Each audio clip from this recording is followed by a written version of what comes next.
Ciclo Nuestra Literatura. La Biblioteca Popular Juan Bautista Alberdi, la Municipalidad de La Baulalle trabajan mancomunadamente para mostrar todo lo que nuestra ciudad hace. Hoy, María Cristina Chiama.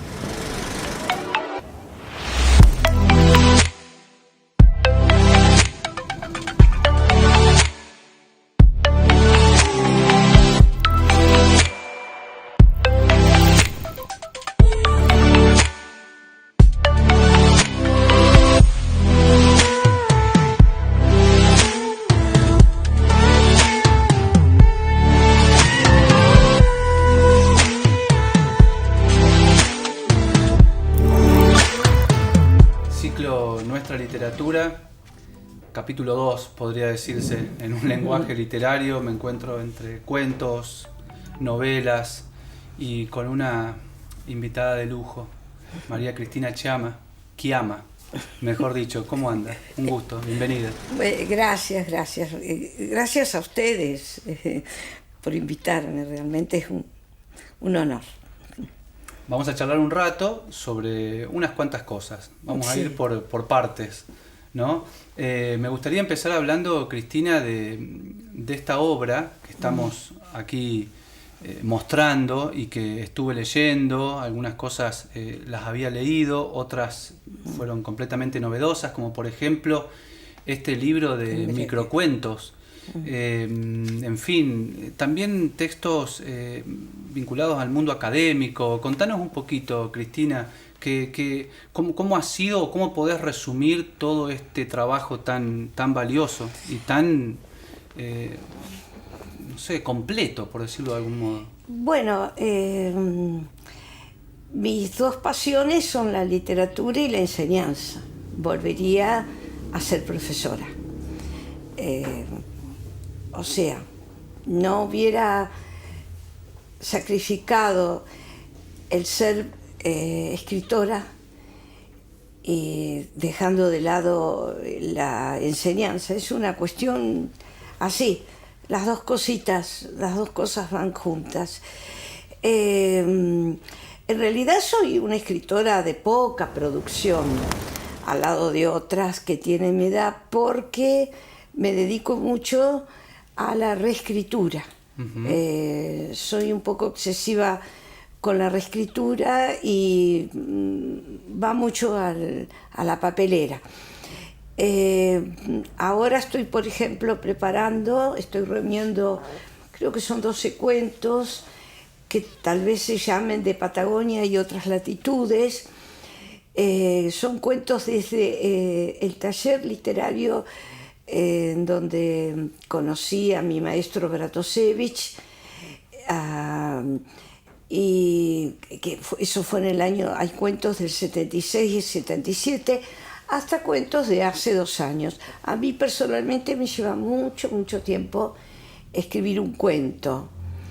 Tenemos en tu obra, si uno repasa, ¿no? Mucho de ello está aquí arriba de esta mesa.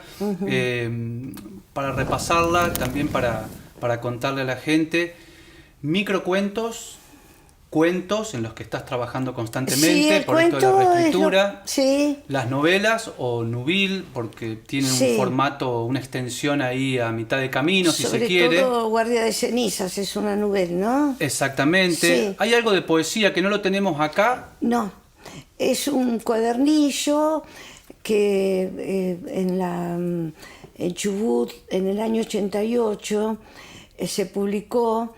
En Chubut se hacía una convocatoria todos los años, durante unos pocos años también, y se seleccionaban escritores para ser publicados, y eran otras épocas, y te hacían una publicación de 500 ejemplares del cuadernillo.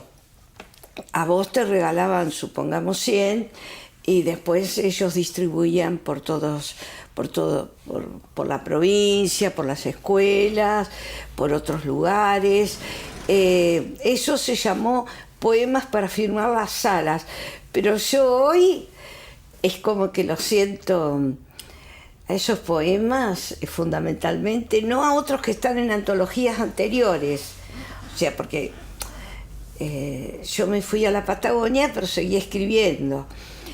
Pero a esos los siento muy, muy caseros, muy...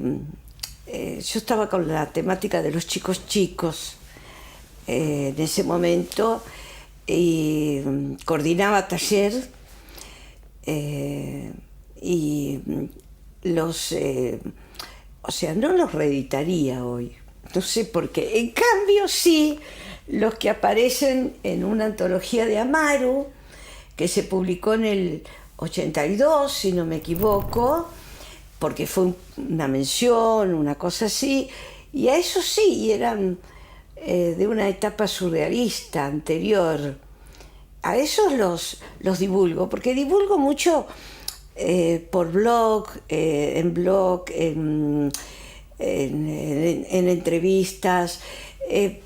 ¿Qué pasa? La pandemia hizo que los que escribimos nos juntáramos en un inmenso mundo global, y estamos relacionados en este momento con Colombia. Por ejemplo, el de microrelatos trabajaron en Nariño, en Pasto, que es un lugar en Colombia cerca de la frontera ecuatoriana. Uno de los que está en ese grupo, Jonathan, tienen muchos nombres, los latinoamericanos, no son como nosotros, que tenemos menos nombres. Entonces me es difícil recordar. Jonathan, sé que Jonathan, me falta un nombre, y Erazo era el primer apellido, me está faltando el segundo apellido. Esta gente trabaja muy seriamente. También estamos todos conectados con España, Marruecos. Nos buscaron de Marruecos un tal Hander, un microrelatista, porque Marruecos tiene un gobierno filofranco y ya no se edita en español, y les cuesta muchísimo conseguir literatura en español, y él estaba ávido porque justamente el microrelato es un boom en lengua española, porque el chat story, el short story es más norteamericano y es diferente. No es lo mismo que el microrelato latinoamericano y español, ¿sí? Y este marroquí ha llevado también los PDF que le enviamos, y se ha integrado en la última antología hispanoamericana de microrelato hispanoamericana, de Vicari. Vicari se encargó de hilar, digamos, de llamar hizo la convocatoria, y entonces invitaron a algunos personajes de España que estaban muy ligados a nosotros, y a Hunter. Y acá en Córdoba hemos formado, antes de la pandemia, el Córdoba Breve. Hay dos grandes acá en Córdoba. Patricia D'Agati, que ha hecho una maestría sobre el tema en Salamanca, si bien ella es contadora. Y hay otra, Patricia D'Agati es de Villa María, Patricia Nacelo es de Córdoba. Entre ellas dos nos han convocado, y no me quiero olvidar de otros, Cristina, pero no me acuerdo todos los nombres. Todas las cosas que estás contando las escuchamos atentamente, no dejo de sorprenderme de la dimensión que las redes, las nuevas tecnologías aportan, ¿no? Sí. A lo que uno hace, a lo que uno escribe, porque en definitiva son escrituras que gracias a ellas están viajando a tantos lugares, independientemente de pandemia, de enfermedad, de lo que se les ocurra. Qué bueno, qué valioso. Y es cierto esto de los micros relatos. Acá lo estuve leyendo al libro, realmente es muy atrapante, porque también tiene eso, ¿no? Este tipo de texto, que es una lectura rápida, el final es inminente, entonces tiene una tensión el texto, que vos sabés que ya se cierra, que ya termina, y querés saber cómo.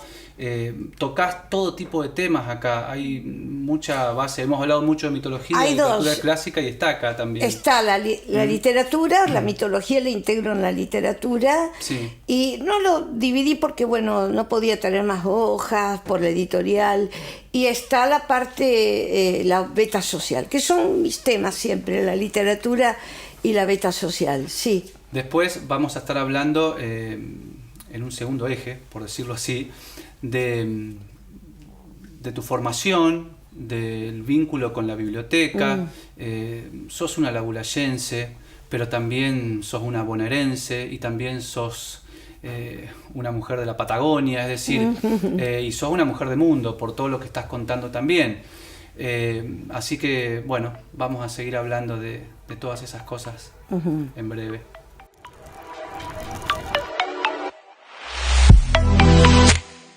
Disputa en el Averno, golpes, una de lobos, entre mujeres, hay de todo. Aquí dentro hay de todo. Una vez se ve los libros chiquitos y medio como que no, pero hay que abrirlos y leerlos porque si son chiquitos está todo concentrado. Cristina, bueno, ¿cómo te definís? ¿Cómo te presentás? ¿Sos una labulayense? ¿Como una porteña? Una mujer. Y un poquito de Contanos todo. un poquito. Lo que Naciste en pasa Buenos Aires. me fui de Buenos Aires porque una de las ideas era vivir en el sur. Había conocido, me fui a la cordillera, ¿no? No hubiera ido a la meseta, por ejemplo. Y bueno, allí yo en realidad fui por un año porque me faltaba un año de antigüedad, estaba recién recibida. Me faltaba un año de antigüedad para conseguir la beca del Instituto de Cultura Hispánica, que no sé si se dará todavía. Te becaban por 5 meses, creo que era en Salamanca, no recuerdo bien ahora la ciudad, para hacer estudios de una literatura que me fascina, que es la literatura románica, o sea, medioevo. Era soberbio.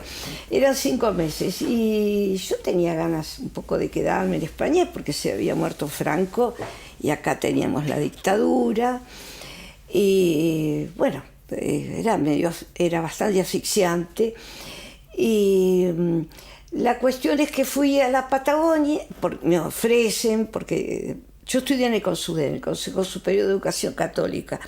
Elegí eso y no la Universidad de Buenos Aires, porque en ese momento en que yo ingreso era un maremoto la Universidad de Buenos Aires, porque había mucha... Yo ingreso en el 72, 73, en cualquier momento la cerraban y la cerraron, Humanas la cerraron. Cerraban muchas universidades, muchas carreras sobre todo.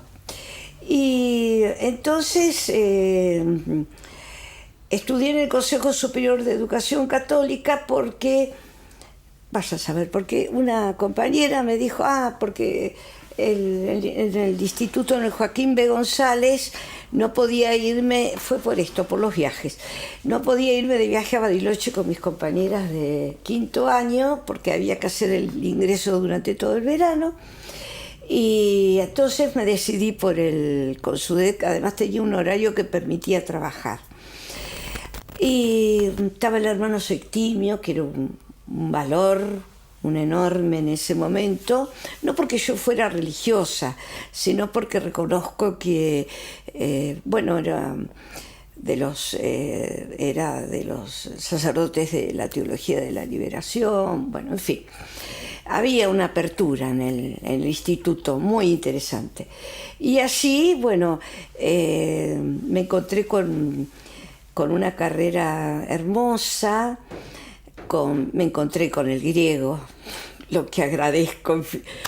Es la lengua más interesante para estudiar, me parece, sobre la tierra. Latín no me gustaba tanto, pero el griego, con las palabras valija, porque además teníamos un profesor que venía de Rosario, San Román se llamaba, y era español, y entonces él, tanto con el griego como con el latín, él te iba dando la cultura y la literatura.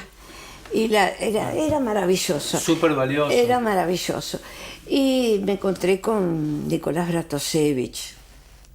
Maravilloso también, que estaba también a Brato no le gustaba trabajar en la universidad porque decía, a él le gustaban que los alumnos, o sea, nunca sabía quiénes eran los alumnos, mirá el raye que tenía. Entonces en los profesorados siempre son los mismos alumnos, o sea, era como, claro, como un aula de secundaria. Y bueno, después, y también trabajaba en el Joaquín B. González. Y ya después me engancho con el taller de Bratovsevich, y también tuve un profesor de gramática que era impresionante, Julio Valderrama, era políglota. No sé, era impresionante realmente. Y bueno, y hay un montón que en este momento no puedo nombrar. Eduardo Romano nos daba literatura francesa. Has estado en lugares importantes. Estuve en un lugar y con de personas, muy buenas clases, nos daban clases, nos explicaban. Hablando de esto de explicar, de enseñar. Nos enseñaban. Te traigo a la Boulaye, te traigo al profesorado, que sé que también tenés una historia allí, y te traigo a donde estamos, que es la biblioteca. Hace muchos años que estás ya residiendo en esta ciudad. Que me cuentes un poco cómo son esos vínculos con esas instituciones, con estas instituciones tan importantes hasta el día de hoy, incluso, ¿no? El Lefebvre, totalmente vigente. El Lefebvre es un maravilloso recuerdo. Estuve 10 años, 8 como directora, y hubo un equipo que acompañó horrores, hicimos de todo. Nos tocó también, tuvimos la suerte que nos tocó un tiempo de muchos, fuimos elegidos como piloto, había 4 institutos en la provincia y el del sur éramos nosotros, para implementar varios programas. Después todos esos programas se implementaron en todo el país, pero primero se implementaron como elegir la docencia, por ejemplo. El de, no me acuerdo cómo se llama, el de mejorar, no me puedo acordar pero había un programa muy interesante que era mirarse para adentro. No que los chicos no saben, no entienden, no traen nada, sino revisar las prácticas junto con los chicos. En esa oportunidad recuerdo que trajimos nada menos que a Javier Trímboli. Hicimos una jornada hermosa junto con la Escuela de Arte. Trabajamos interinstitucionalmente con la Escuela de Arte, lo de Trímboli, después Educación Especial, teníamos la carrera con el Instituto Arcoíris, con la Universidad de Río Cuarto, que justamente el departamento de exactas eran nuestros padrinos, así que hicimos una jornada con 10 especialistas de allá de Río Cuarto, de la universidad. Fueron tan ricas. Hubo de todo. Si te cuento es como voy a abrumar. Hubo de todo y tuvimos mucha conexión con el municipio. Y formaron un montón de profesores y docentes, profesoras que están hoy en las aulas desde hace ya un tiempo. Quien habla también del Lefebvre, todos los profesores y profesoras de lengua que están en la ciudad, yo diría que en su totalidad han salido de ahí. Y sí. Me parece, ¿no? Menos... sí, a lo mejor 1 o 2 casos. Pero un caso que haya venido de afuera, de Rufino, tal vez, sí. Y con la biblioteca, mi primer contacto fue a través de Petitbon, porque teníamos con Hugo Petitbon, no sé si lo conociste, sí. Era asiduo acá, en la biblioteca. Y bueno, él me presentó, éramos parientes políticos, es largo de explicar. Entonces él me presentó y ahí conocí a Anita, que era maravilloso venir a la biblioteca porque no solo te prestaban libros, sino que hablábamos de literatura un largo rato y te orientaba con las lecturas. Y después sí, se organiza, también era una institución que organizaba muchas cosas para el 12 de octubre, por ejemplo, que es el cumpleaños. Bueno, y después la tercera, el tercer hecho que me fascinó de la biblioteca, que yo estoy tratando, ya te lo comenté a vos, creo, se lo comenté a Mariana, se lo comenté a Juan Freire, se lo comenté a Paipe Severio, fue el escuchando libros. Fue fantástico. Y realmente ahora que tenemos todo esto, todas las redes, en ese momento quedó un poco como acotado, porque una radio en ese horario, no una radio tan establecida, porque era una radio nueva en la ciudad. Ahora a mí me parece que si nos ponemos, lo hacemos, lo difundimos. Lo único que, como hablábamos con Mariana, como son audios, habría que ponerle, porque ya lo he visto que lo hacen en todos lados, figuritas del músico, supongamos que usaron Piazzolla, figurita del el que lee, figurita del músico. Sí, una cosa así, está todo por lo hacerse. tenemos que, porque está el archivo, sí, está claro, el archivo. Mariana me dice que los tiene todos, creo que Paipe también, yo tengo algunos, Lorena seguro que los tiene. Sí, estamos trabajando, reflotarlo. el famoso dicho, estamos trabajando en eso, pero hay en mente con la gente de la biblioteca Sí. y con otras instituciones y personas, socios de hacer cosas similares. Sí. De todo tipo, porque es verdad, estamos en una época compleja para la presencialidad y para llevar adelante Sí. actividades como se hicieron toda la vida, pero para nada son imposibles de llevar adelante con estas nuevas tecnologías. Al contrario, tienen un montón de ventajas y las estamos aprovechando. Sí. Cristina, vamos a hablar en un ratito. Vamos a estar hablando de literatura así como te gusta a vos. No sé si como hablabas con Anita, seguramente no, pero... como hablamos el otro día en como casa, hablamos el otro día. 2 horas Exactamente. estuvimos hablando de Exactamente. literatura, sí.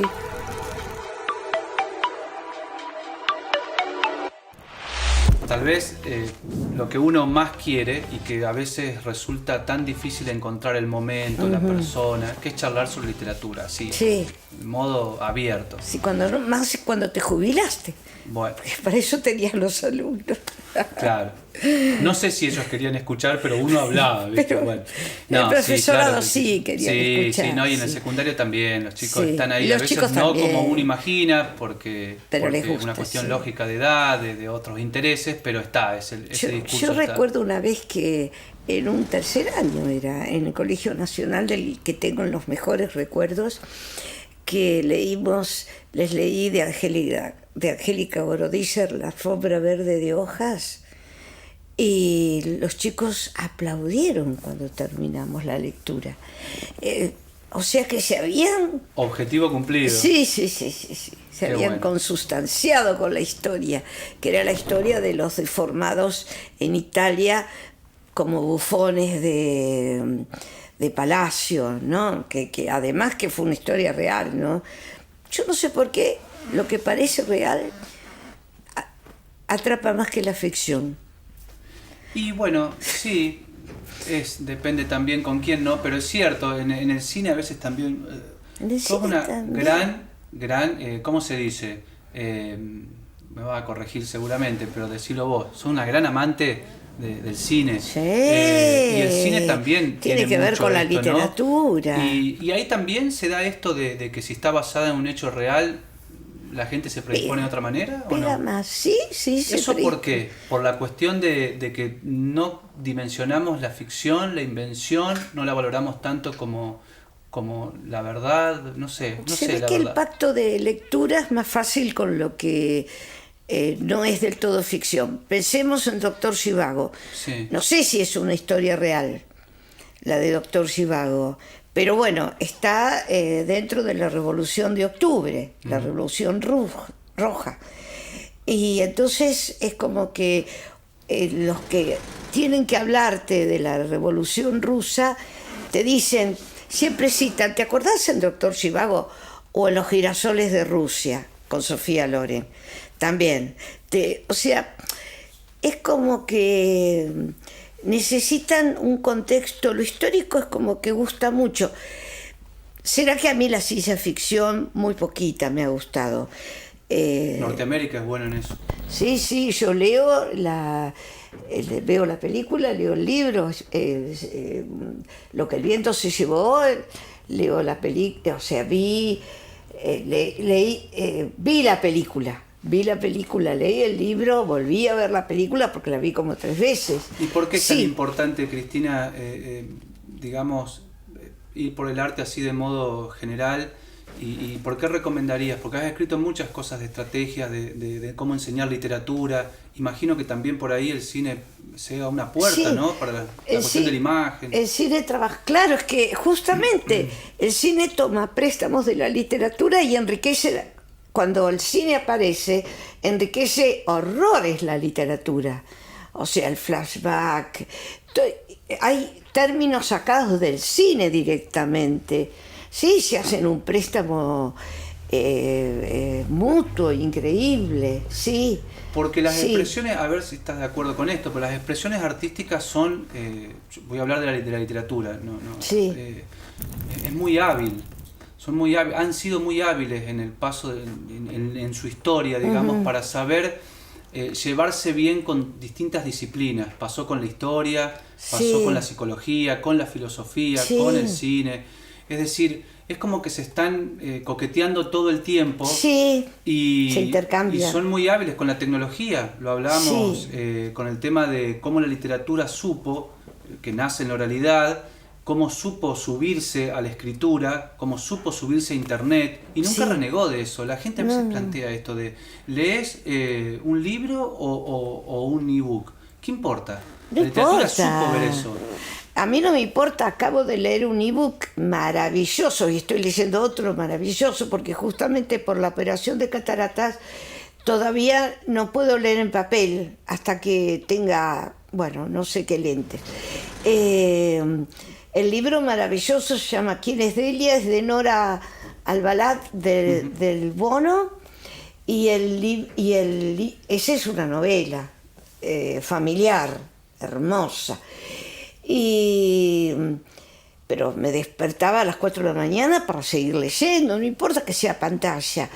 Y ahora estoy leyendo Pajareras Imaginarias de Carlos Cartolano, que es una poesía, es una prosa poética, es increíble. Es increíble la imaginería, las imágenes. Es lo mismo en el papel. Hablábamos, Cristina, yendo directamente a los autores, a los grandes exponentes que tiene este país, Latinoamérica, pero hablemos un poco de Argentina. Recién hablábamos de Borges, de Sábato, de tantos escritores, con sus temáticas, con sus estilos, con sus tipos textuales. ¿Qué opinión tenés de la literatura actual? Hay una movida importante en Córdoba, hay muchas mujeres tenemos escribiendo. A María Teresa Andrueto en Córdoba. ¿Qué te parece eso? No digo en comparación, pero digo en cuanto a una continuidad de lo que ha sido Argentina como Buenos Aires, Córdoba, ¿no? Rosario. ¿Cómo lo ves a eso? Sí, lo que ocurre es que lo que no hay es una movida, editorial importante. Cuando García Márquez no podía publicar en ningún lado 100 años de soledad, se vino a Buenos Aires. Estaba Joaquín Álvarez en aquella época que publicaba a todo el mundo. Es como, el nacimiento del rock, el nacimiento de Joaquín Álvarez en las editoriales. Había toda una movida, el Ditela. Era una movida cultural impresionante, que en este momento se está privilegiando el mercado. Yo calculo que en las artes plásticas está pasando lo mismo. Desconozco mucho de artes plásticas, me gusta ver un cuadro, una escultura, pero no sé qué está pasando, pero se está privilegiando el mercado, por supuesto. No, las editoriales además son multinacionales, o sea, ya no tenemos esas editoriales. Nosotros tuvimos el Centro Editor de América Latina, que era una maravilla. Cuando nosotras estudiábamos, digo nosotros porque la mayoría de mis compañeras éramos todas mujeres, íbamos y comprábamos recetado por el profesor, por ejemplo, de literatura francesa, que era Eduardo Romano, que era un exquisito, porque después corregía. Él corregía los Fabliaux, corregía todo, ¿no? Íbamos a comprar el Centro Editor. El Centro Editor era un librito así, de papel ordinario, con un digamos, una parte explicativa que venía aparte, que después vos podías... Que Coligüe lo sigue haciendo, creo, ¿no? No tiene una parte... Coligüe es otra cosa, también fue una movida extraordinaria, Coligüe. Pero vos lo podías encuadernar, ajá, el del Centro Editor. Bueno, de hecho, la literatura argentina la tengo encuadernada, y los otros ya se los regalé a las chicas del profesorado, porque en realidad... qué sé yo, está Víctor Hugo, está el cuadernillo, les regalé, no el libro. El libro lo guardo. Está todo en internet. Coligüe fue una movida extraordinaria. Otra, bueno, Herminia Petruzzi, hay que decirlo, Herminia Petruzzi en realidad era pariente de Chocha y de Chocha Marzán, otra que movió mucho acá, y Celia Artegui, y la tuvimos una vez acá. Ella estaba Capeluz, estaba, y había tantas editoriales argentinas había, y lo que ella propone es los textos con las propuestas de los cuentos, las novelas, la obra de teatro, poesía, le dedico a la poesía también, si bien siempre es como dice Deleuze, no sé si lo pronuncio bien, es la falta que ennoblece al mercado, porque la poesía no está en el mercado, pero ella le dio un lugar. Y ella propuso las propuestas de trabajo, un estudio preliminar, como hacía Capeluz, y después hizo otra propuesta, el póslogo lo llamó. Sí, creo que fue la última movida, digamos, interesante que yo por lo menos conozco. A mí me quedó Coligüe. Hubo otras, me estoy olvidando de otras, sí. Capeluz, bueno, ni hablar, los Golus se llamaban. En estos lugares que estás participando, con estas personas tan heterogéneas, por llamarlo de algún modo, en cuanto a su origen. Muy federal todo, sí, de todo el país somos. Exactamente. ¿Qué se está escribiendo? Digo, como para correrte también un poco a vos de tu obra, digo, ¿qué está escribiendo la gente? ¿Sobre qué? En El Planeta de los Monos, que es de una editorial El Mono Armado, ahí se privilegia la poesía, porque en realidad Ramiro Silver, que es el dueño de la editorial, es nada menos que el hijo de Marco Silver, uno de los poetas del 60, del grupo ese de los 60, se murió hace muy poquito, hará 2 meses. Ahí se escribe mucha poesía y bueno, pero también se escribe, hay gente que publica novela. En el grupo de Cartolano, ahí no, tiene muchos nombres ese grupo. En Lágrimas de Circe se edita mucha novela, mucho cuento, que en realidad es de Nora Albalá, Lágrimas de Circe. Hay de todo. Pero hay grandes, por ejemplo, Inés Legarreta es una escritora de Chivilcoy que es magnífica, en prosa, te estoy diciendo. Está en el mercado, se circula. Y hoy, Cristina, a la distancia, a la distancia de tu obra, ¿no? Pensemos en Celebración de la Sangre, la corregiría, en Guardia de Cenizas. ¿Qué dirías de ella? Porque hablábamos recién sobre terminar de escribir o terminar de tocar música o algo e inmediatamente tirar una opinión. A veces conviene la distancia o por lo menos, no sé, ver cómo analizás, qué valoración le das a tus trabajos más extensos, por decirlo así. Yo en Celebración, como no era una editorial, era una imprenta, tiene muchos errores. Claro, porque en la editorial te marcan, te mandan la prueba de galera y vos ahí corregís. Pero acá no, esto es una imprenta de Río Cuarto. Entonces, pero tengo el PDF, si alguna vez la quiero corregir. ¿Y la historia en sí? La historia me gusta, es la última utopía que me queda, la última, pero la ultimísima. La tierra para los pueblos originarios, que tengan su tierra, no que yo no digo que se les saque tierra a nadie, porque en la Patagonia hay tierra de sobra. ¿Y Guardia de hay Cenizas? Lugar para todos.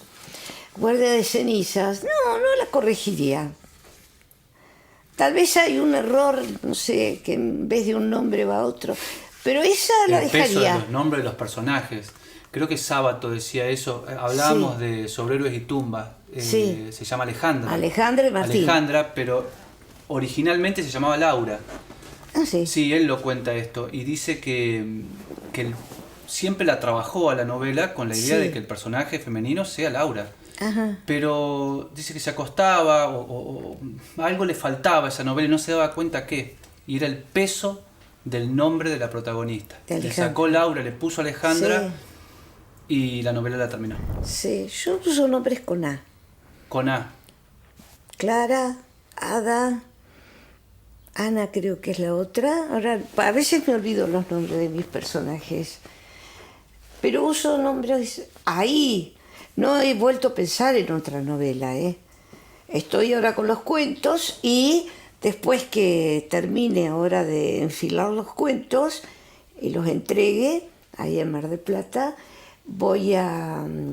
tengo que preparar los tejidos de Penélope. Ya tiene, porque Penélope teje y desteje. Sí, bueno, sí. Yo hice lo mismo con los poemas. Voy a reunir poemas desde el 77 hasta ahora. Voy a seleccionar y eso sí los voy a publicar en el Mono Armado, porque ellos difunden mucho, son grandes difusores de poesía, van a encuentros, en fin, ahora en este momento no hay encuentros, pero los hay constantemente en el país, no solo en Buenos Aires. O sea, no es una cosa nada más que de Buenos Aires, en el país hay encuentros, como hay encuentros de pintores en la sierra, hay encuentros de escritores en Reartes, en Villa Giardino, o sea, hay, sí, pero, claro pero tenemos que no estar en pandemia, sí. Cristina, bien, sí, pensaba en Penélope, pensaba en el origen de, ¿no? Uno siempre está volviendo a ese lugar de la literatura. ¿Cómo la pasaste? Charlando. ¿En dónde? De todo esto, acá conversando, en este ciclo, en nuestra literatura. ¡Divino! Estoy como en casa, estoy como en un aula. Me faltó hablar de mis grandes amores. Estamos a los tiempo. Escritores rusos. Tolstoy sobre Dostoyevsky. Más Tolstoy, sí. ¿Por qué? No sé. Dicen que es moralista, que es novela monológica, pero creo que Ana Karenina hizo más por el divorcio y por la situación de la mujer que muchas legislaturas del mundo. Y Guerra y Paz, magnífica. Sí, más que Dostoyevsky, sí, me gustó, sí, Crimen y Castigo, pero no. ¿Y después quién es ahí? Como para cerrar, Pushkin está ahí. No lo leí. Chekhov. Sí, los cuentistas, sí. Son maravillosos. Chekhov es porque Nabokov maravilloso. Ya es casi norteamericano. ¿Quién? Nabokov. Y Nabokov. Es norteamericano. Ay, Lolita, por Dios. Por Dios, sí, bueno, Lolita, hay que leerlo, hay que leerlo. Grandes sugerencias. Sí. Hay que darse el tiempo para Guerra y Paz. ¿De cuántas Sí. páginas? No sé si encaja para los que se tiempos lee. actuales, pero se lee. Sí. Está Lo que el viento se llevó, es una novela espléndida también. Son hermosas esas novelas. Qué bueno. Un Son placer, hermosas. Cristina. Bueno, gracias por la invitación. Gracias a vos.